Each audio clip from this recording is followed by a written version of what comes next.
എല്ലാ കൂട്ടുകാരെയും വെറൈറ്റി ചാനലിലേക്ക് സ്വാഗതം ചെയ്യുന്നു. അടിപൊളി ടേസ്റ്റിൽ മുട്ട ബിരിയാണി ഉണ്ടാക്കി നോക്കിയാലോ. അതിന് ബസുമതി റൈസ് ഇതുപോലെ ഒരു വലിയ ബൗളിന് 2 പാത്രത്തോളം എടുക്കാനുണ്ട്. ഈ 1.5 കിലോ അത് ഒരു 4-5 ആവർത്തി കഴുകി വൃത്തിയാക്കാനായിട്ട് ഒരു പാത്രത്തിലേക്കിട്ട് അത് കഴുകിയെടുക്കുകയാണ്. ഈ വീഡിയോ കണ്ട് ഇഷ്ടപ്പെടുകയാണെങ്കിൽ എല്ലാവരും ചാനൽ സപ്പോർട്ട് ചെയ്യാൻ മറക്കല്ലേ. ഈ ചാനൽ ആദ്യം കാണുന്നവരാണെങ്കിൽ സബ്സ്ക്രൈബ് ചെയ്ത് സപ്പോർട്ട് ചെയ്യാനും മറക്കല്ലേ. ബിരിയാണിക്ക് വേണ്ടി സവാള വറക്കാനായിട്ട് വലിയ സവാള 4 എണ്ണം ചെറുതായിട്ട് കനം കുറഞ്ഞ് അരിച്ചെടുത്തിരിക്കുകയാണ്.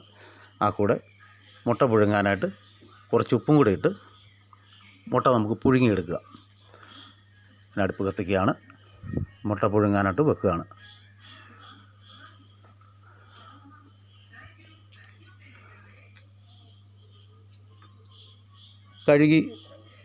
അരി കഴുകി മാറ്റി വെച്ചിരിക്കുകയാണ്. കുതിരാനായിട്ട് അരമണിക്കൂറോളം വെച്ചിരിക്കുകയാണ്. അതിനുശേഷം നമ്മൾ അരിയെടുത്ത ആ സെയിം ബൗളിന് 4 പാത്രത്തോളം വെള്ളം ചേർത്തിട്ടുണ്ട്.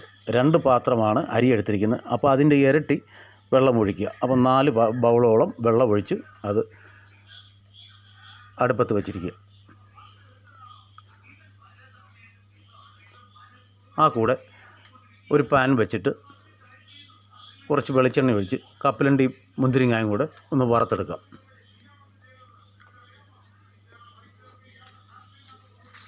ഇപ്പോൾ അത് പാകമായിട്ടുണ്ട്. വറുത്തത് നമുക്ക് കോരിയെടുത്ത് എടുക്കുകയാണ്.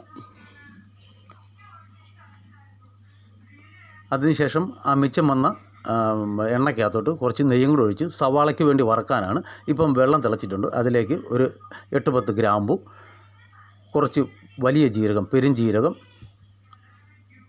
2 തക്കോലം, ഒരു 4-5 കഷ്ണം പട്ട, കുറച്ച് കുരുമുളക്,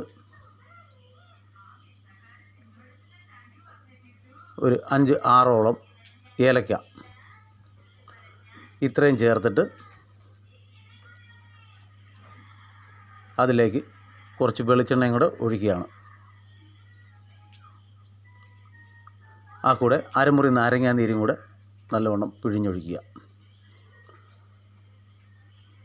ഇപ്പോൾ ആ എണ്ണ ചൂടായി നിൽക്കുകയാണ്. നമ്മൾ അരിഞ്ഞു വെച്ചിരിക്കുന്ന സവാള അതിലേക്കിട്ട് വറുത്തെടുക്കുകയാണ്. ആ സമയം കൊണ്ട് ശകലോടെ വെള്ളം തിളച്ചോളും. അപ്പോൾ നമുക്ക് അരി അതിലേക്ക് ഇടാം. കുതിർന്നിരിക്കുന്ന അരി ഇടാം. 4 സവാളയാകുമ്പം ഏകദേശം അത് കുറച്ചുണ്ട്. അപ്പം സവാള വറുത്ത് 2ആയിട്ട് മാറ്റി വെക്കുക. അരമണിക്കൂർ കുതിർത്ത് വെച്ചിരിക്കുന്ന അരി വെള്ളം തിളച്ചതിന് ശേഷം നമ്മൾ അതിലേക്ക് അരി ഇടുകയാണ്. ആ കൂടെ പാകത്തിന് ഉപ്പും കൂടെ ചേർക്കുക. 1.5 സ്പൂൺ ഉപ്പ് ചേർത്തിട്ടുണ്ട്. പാകത്തിന് ഉപ്പും കൂടെ ചേർത്തിട്ട് അത് നല്ലവണ്ണം ഒന്ന് ഇളക്കി വെള്ളം വറ്റാനായിട്ട് വയ്ക്കുക. ആ സമയത്ത് സവാള ഇവിടെ വറുത്ത് പാകമായിട്ടുണ്ട്. അത് നമുക്കൊരു പാത്രത്തിലേക്ക് മാറ്റാം.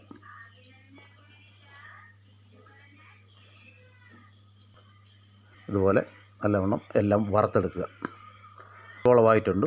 ആ സമയം അതിലേക്ക് കുറച്ച് ബീൻസ് അരിഞ്ഞത് ആ കൂടെ ചേർക്കുകയാണ്.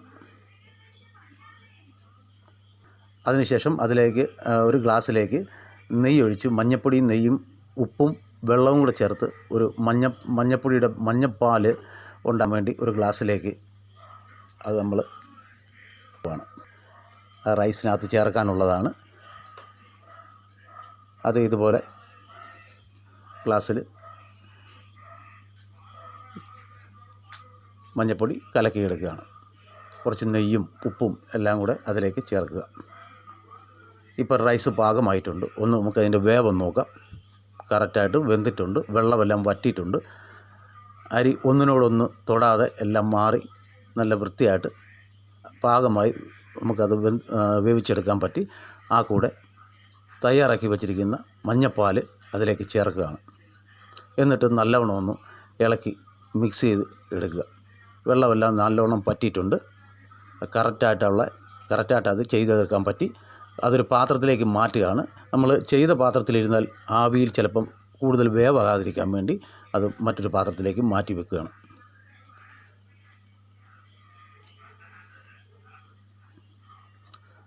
അതിനുശേഷം ഒരു കടായി വെച്ചിട്ട് കുറച്ച് വെളിച്ചെണ്ണ ഒഴിച്ചിട്ട് അതിലേക്ക് 1 ടീസ്പൂൺ മഞ്ഞൾപ്പൊടി ഇടുക.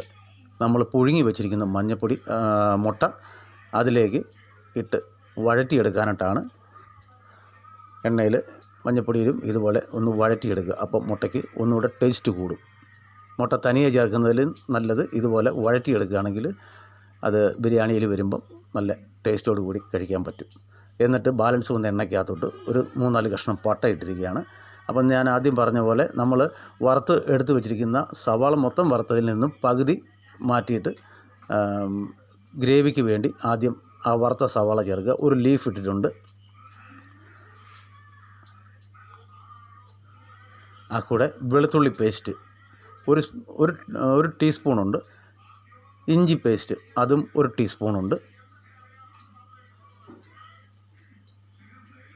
1 ടീസ്പൂൺ കാശ്മീരി മുളക് പൊടി, 1.25 ടീസ്പൂൺ മല്ലിപ്പൊടി, 1.5 ടീസ്പൂൺ ഗരം മസാല. ഇത്രയും ചേർത്തിട്ട് നല്ലവണ്ണം ഒന്ന് ഇളക്കുക.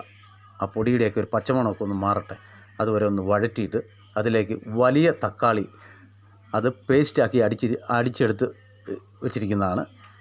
അത് നമുക്ക് അതിലേക്ക് ചേർക്കാം. ഗ്രേവിക്ക് വേണ്ടിയാണ് വലിയ തക്കാളി 2 എടുത്തിട്ടുണ്ട്. അത് അതിലേക്ക് ചേർത്തിരിക്കുകയാണ്. ഉപ്പ് പാകത്തിന് ഈ സമയത്ത് ഉപ്പ് നോക്കിക്കോണം. പാകത്തിന് ഉപ്പും കൂടെ ചേർക്കുക. അതിനുശേഷം ചൂടുവെള്ളം ഒഴിക്കുക. കുറച്ച് ചൂടുവെള്ളം ഒഴിച്ച് ആ ഗ്രേവിക്ക് വേണ്ടി ചൂടുവെള്ളം ഒഴിക്കുക. കുറച്ച് മല്ലിയിലയും കൂടെ ആ കൂടെ ചേർക്കുകയാണ്. മല്ലിയിലയും കൂടെ ചേർക്കുമ്പോൾ തന്നെ ആ ഗ്രേവിക്ക് നല്ലൊരു ടേസ്റ്റ് കിട്ടും. അതിനുശേഷം നമ്മൾ മഞ്ഞൾപ്പൊടിയിലും എണ്ണയിലും വഴറ്റി വെച്ചിരിക്കുന്ന മുട്ട ആ കറിയിലെ ഗ്രേവിയിലേക്ക് ചേർക്കുകയാണ്. കറി ഇപ്പോൾ ഒരു പാകമായിട്ടുണ്ട്. നമ്മൾ മറ്റൊരു പാത്രത്തിലേക്ക് മാറ്റി വച്ചിരിക്കുന്ന റൈസ് ഇതുപോലെ ആദ്യം കുറച്ച് നിരത്തുക. അതിനുശേഷം അതിൻ്റെ ഗ്രേവി കുറച്ച് അതിലേക്ക് ഒഴിച്ചു കൊടുക്കുകയാണ്. എന്നിട്ട് ഒരു ലെയറും കൂടെ റൈസ് ഇട്ട് മൂടുക. ഇത് ഇങ്ങനെ ചെയ്യുമ്പം നിങ്ങളുടെ ഇഷ്ടം പോലെ അവനവൻ്റെ രീതിക്കും അത് ഇങ്ങനെ ചെയ്യുക. എങ്ങനെ വേണേലും ചെയ്യാം. ഇതുപോലെ റൈസ് ഇട്ട് കഴിഞ്ഞ് മുട്ട എടുത്ത് വെക്കുക. എങ്ങനെ വേണേലും അവനവൻ്റെ രീതിക്ക് അങ്ങനെ ചെയ്യാം. ഞാനിങ്ങനെ ചെയ്യുന്നതേ ഉള്ളൂ. ഇതുപോലെ 2 ലെയറായിട്ട് റൈസും ഗ്രേവിയും കൂടെ ഒഴിച്ചിട്ട് അതിലേക്ക് വറുത്ത് വച്ചിരിക്കുന്ന കുറച്ച് സവാള ചേർത്തിരിക്കുകയാണ്. ആ കൂടെ നമ്മൾ കറിയിൽ നിന്ന് ഒരു ലെയർ മുട്ട ഇങ്ങനെ ഒന്ന് നിരത്തുകയാണ്. വീഡിയോ കണ്ട് ഇഷ്ടപ്പെടുകയാണെങ്കിൽ ചാനൽ സപ്പോർട്ട് ചെയ്യാൻ മറക്കരുത്. അതിനുശേഷം അരിഞ്ഞു വെച്ചിരിക്കുന്ന മല്ലിയിലയും കൂടെ ആ കൂടെ ചേർത്തിട്ട് വീണ്ടും അതിൻ്റെ മുകളിലേക്ക് ഒരു ലെയറും കൂടെ റൈസ് ഇടുകയാണ്. നിങ്ങളുടെ അഭിപ്രായങ്ങൾ ഇത് കണ്ട് ഇഷ്ടപ്പെടുകയാണെങ്കിൽ അഭിപ്രായങ്ങൾ കമൻറ്റ് ചെയ്ത് അറിയിക്കുക. ആദ്യമായിട്ട് ഈ ചാനൽ കാണുന്നവരാണെങ്കിൽ സബ്സ്ക്രൈബ് ചെയ്ത് സപ്പോർട്ട് ചെയ്യാനും മറക്കല്ലേ. ഞങ്ങളെടുക്കുന്ന വീഡിയോകൾ നോട്ടിഫിക്കേഷനായിട്ട് ലഭിക്കാനായിട്ട് ബെല്ലൈക്കൺ ഓണാക്കി ഒന്ന് ക്ലിക്ക് ചെയ്തേക്കണം. ഓൾ എന്ന ഓപ്ഷനും ക്ലിക്ക് ചെയ്യുക. അതിനുശേഷം റൈസ് ഇതുപോലെ ഇട്ടിട്ട് വീണ്ടും ബാലൻസ് വന്ന മുട്ട അതിന് മുകളിലേക്ക് ഒരു ലെയറും കൂടെ മുട്ട നിരത്തുകയാണ്. ബാക്കി വന്ന ഗ്രേവിയും കൂടെ അതിലേക്ക് ഒഴിച്ചിട്ട്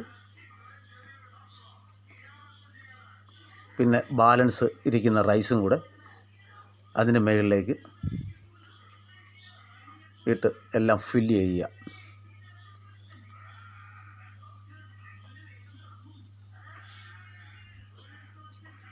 ബാലൻസ് വന്ന് റൈസും കൂടെ അതിലേക്ക് ഇട്ടിരിക്കുകയാണ്. കുറച്ച് ഗ്രേവി ബാലൻസ് ഉണ്ടായിരുന്നു, അതും കൂടെ അതിലേക്ക് ചേർക്കുകയാണ്.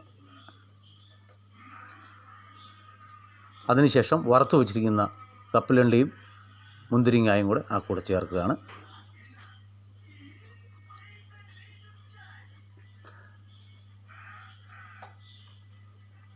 കപ്പലണ്ടിയും മുന്തിരിങ്ങായും കൂടെ റൈസിലേക്ക് ചേർത്തിരിക്കുകയാണ്.